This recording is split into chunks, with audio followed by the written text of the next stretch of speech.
This is going to be one of our longer videos. We're going to go through a sample project like you might actually get from an instructor. This one will have starter code, which we'll practice downloading, and we'll have a data file.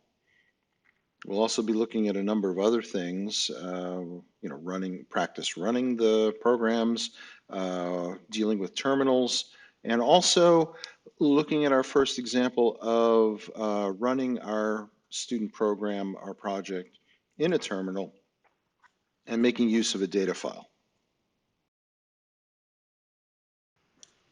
So when your project was assigned, the instructor would probably give you a GitHub page to look at. And the first thing you see on a GitHub page is a README.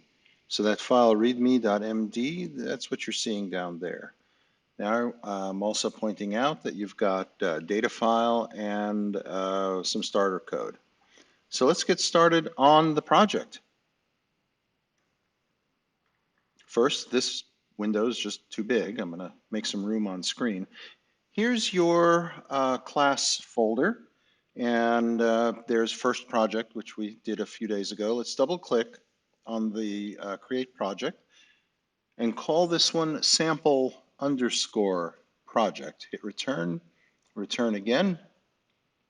The window goes away, and notice that you now have the sample underscore project folder. So let's move on.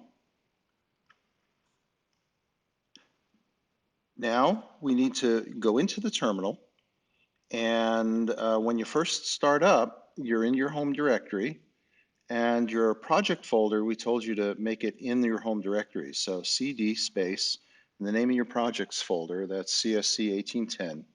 Now let's go into the sample project. So I typed in SAM and I hit tab and it showed me the rest, and here's what's inside that folder.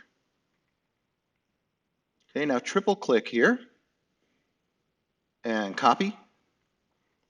Go to the terminal, paste, hit return.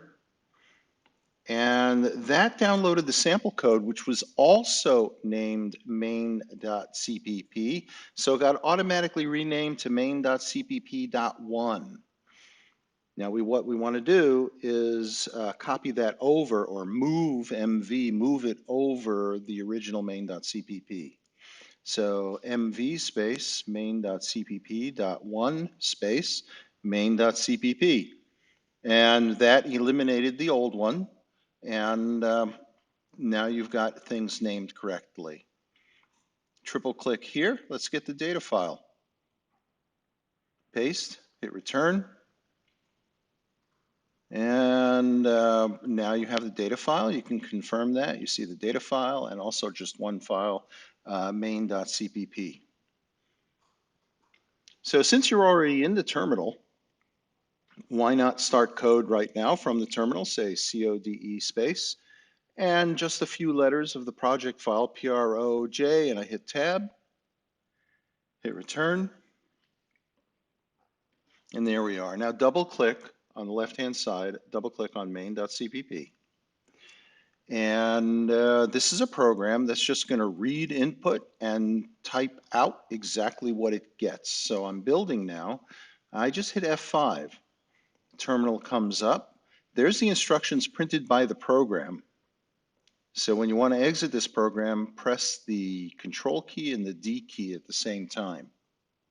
So all it does is, as I type in something and I hit return, I get the same thing echoed back out to me. And Control D.